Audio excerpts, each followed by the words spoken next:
Okay, before I begin, I have actually recorded this and then realized that for global, when I say SS, it actually means SR. I have no idea why did they have to change the name for global, but okay. So whenever I say SS, remember it's actually SR in global. Enjoy the video. Hey guys, Tanna here with another SINoALICE video. Today is just so much hype. We are gonna be doing some rerolls, which is the foundation of a gacha game. Tap to start. Okay, thankfully in this game, there is no one character or job to rule them all. So they are mostly pretty much balanced, except Mage, aka Orb, mainly for the guild PvP reason, but I'm not going to go into details for that. Anyway, today's a launch. Let's just read this verse. Welcome to the worlds of all worlds. I know what you want. Yes, a grimoire to summon stuff, right? Okay, let's keep the rerolling going. How about a nice big grimoire? Okay, sure. Let's go. Step right up and summon away. Guys, I just cannot contain this excitement. Okay, let's go, let's go. Okay, anyway, today is the launch and strangely, the hype for me has returned after almost a year of waiting. And even though most of the channels have already uploaded the reroll guide, you probably has already watched most of it anyways. I told myself I had to wait for the game to actually launch so that I can record this video not on my JP account, but in global. I actually never play much in JP, but let me just go and do one reroll, okay? So just keep it going. Let's just see what is my first pull in global. Pull! Break it down. Okay, 1, 2, 3, 4, 5.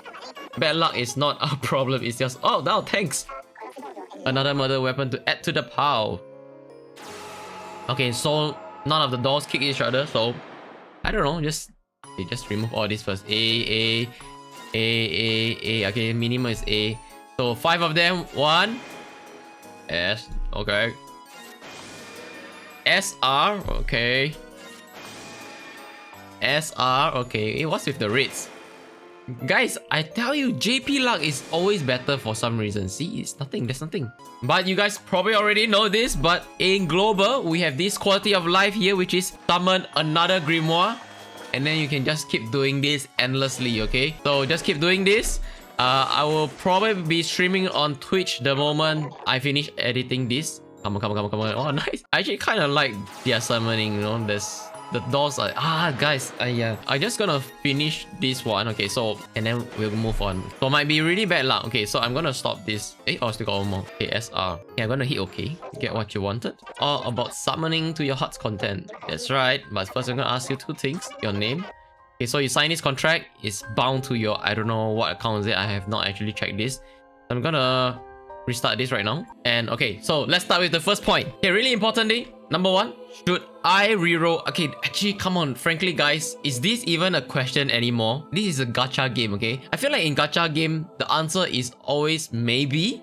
But the real answer when gacha gamer asks this question means, do you have a reason to reroll? And the answer is usually yes. I mean, it's a gacha game. 9 out of 10 times, the answer would always be yes. Reroll. Okay, reroll. It's as if every new gacha game, you have to go through reroll hell. Am I right? Okay, we are gacha gamers and we practically live in the reroll hell. The love-hate relationship with this process. Every couple of months, it could be every couple of weeks. Obviously, it depends on how many new gacha games, hype ones especially, that is released during that process. So anyway, thankfully for us global players, okay, we get this quality of life which I just shown you. The change which is re-rolling with a click of a button instead of resetting data or even reinstalling the whole game. That is why I have to wait until today to make this reroll guide so that I will not show you, you know, like reset data and all that, which is the thing of the past. Moving forward, I hope all gacha game does this since players are gonna do it anyway. So the company should, you know, just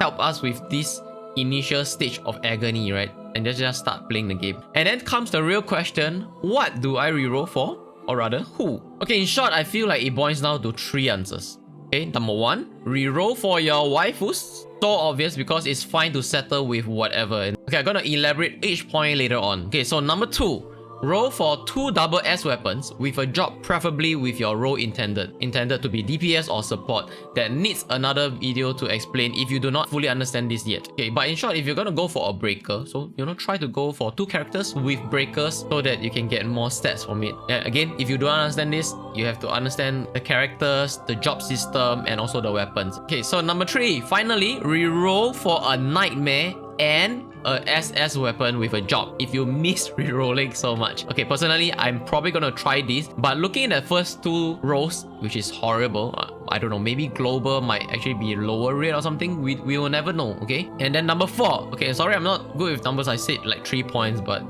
this is the 4th one.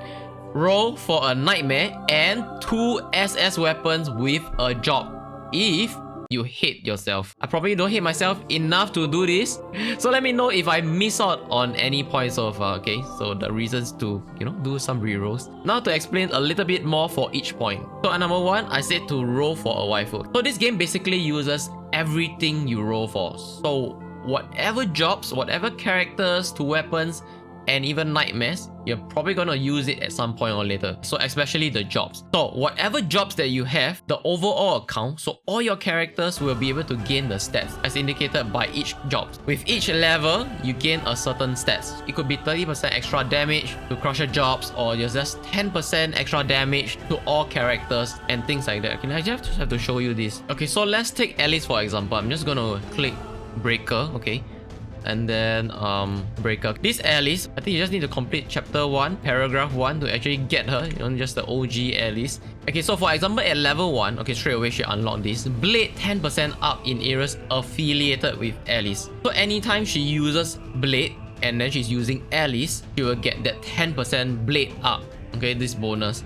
And then at level 2, Blade 10% up. Okay, this one, it doesn't say Alice, so it applies to all characters. It could be Snow White, it could be Red Riding Hood. Whoever that use the blade, you get a 10% extra bonus. And that's it. It's easy as that. And at level 3, level 4, it applies to everyone because physical attack, physical defense, everyone can use that. So basically, this is how each of the jobs are gonna go. So it just stacks and stacks and stacks to a point that your account is gonna get 5 to 6 digit total power. I think that's what they call it in the game. So anyway, back to the game. So on the surface, your first roll makes very little impact in the long run, since you're gonna fill up with a lot of slots for your grid, okay, which we will be calling it gear or equipment in global. I'm not really sure yet. I've actually not started the game. Pick your favorite waifu because end of the day, they basically give stats to your account, which I just explained. Think of the waifus or jobs as probably like a skin and passive stats applied to your whole account. To elaborate point number 2, 2 SS weapons with a job for a decent head start. Okay, jobs gives your account a permanent increment in stats. So since there are so many characters and jobs, one character in the long run don't make that much difference, but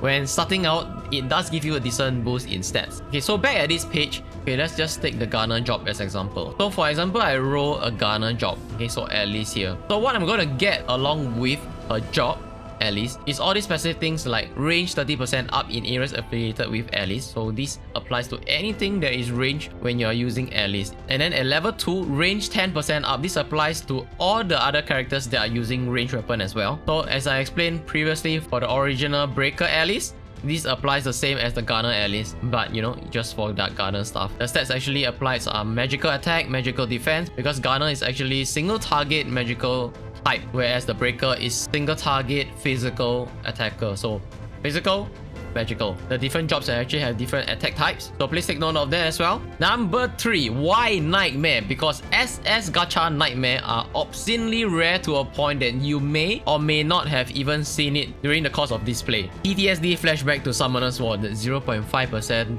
chance of a net 5, yeah, something like that. Nightmares are also very relevant in your slots, as the SS Nightmares are probably gonna stay there for good, or at least for a really long time. And then finally, point number 4, okay, it's the same as point number 3 and point number 2, which is the Nightmare and stats. All these are really important to take note. Okay, so the conclusion is personal recommendation is to roll for 2 to 3 double S weapons with jobs, especially with characters that you like, and start playing. Personally, I'm gonna try rerolling during this live stream that I'm probably doing right now after I'm done editing this, and then go for the Nightmare and a job combo. So whichever whatever job that comes my way, I'm gonna take it because Nightmare is like just so rare. Okay, so final point is rerolling is easy. Click reroll, done. I probably emphasize it more than I should. And then finally, point number 3, tier list. Okay, there is no tier list, guys. The game is so balanced. Except for Mage, as explained briefly earlier. Don't pick Mage if you're intending to do some PvP in the Colosseum. So it's more like pick your role if you are planning to join a guild PvP, which you should. I believe a big part of the game is the guild PvP itself, aka Colo. I'm actually still recruiting members. I just started recruiting like just a couple of hours ago. So if you pick Asia server and then preferably in the GMT plus 8 time zone, so the rate timing is probably gonna be 9 to 11 PM ish, you know, for GMT plus 8. Okay, then moving on, if you're here only for the story, which is amazing by the way, and really dark, and don't care for PvP, then go ahead and pick Mage if you really like your waifu in that style. Just saying, at least in Sorcerer is one right there at the corner. Okay, that one's Sorcerer. It's actually a debuffer. Okay, so for today's video, I'm gonna clarify right now that this is what I read up so far and learn as much as possible. So if I'm wrong at any point of the video, please let me know in the comments below. I'm still learning about the game. Really excited. I just want to play the game, but you know, I have to record this and edit this and finally gonna stream it probably right now. Okay, and hopefully translate what I've learned with little or no mistakes. Okay, so just let me know, guys. So anyway, thank you guys for watching. Hope you guys enjoyed this video and take away something from this. Would really appreciate it if you hit the sub button as well as the like button. Let me know what you roll for in the comments below and probably why you keep that. And as always, I'll see you guys in the next video.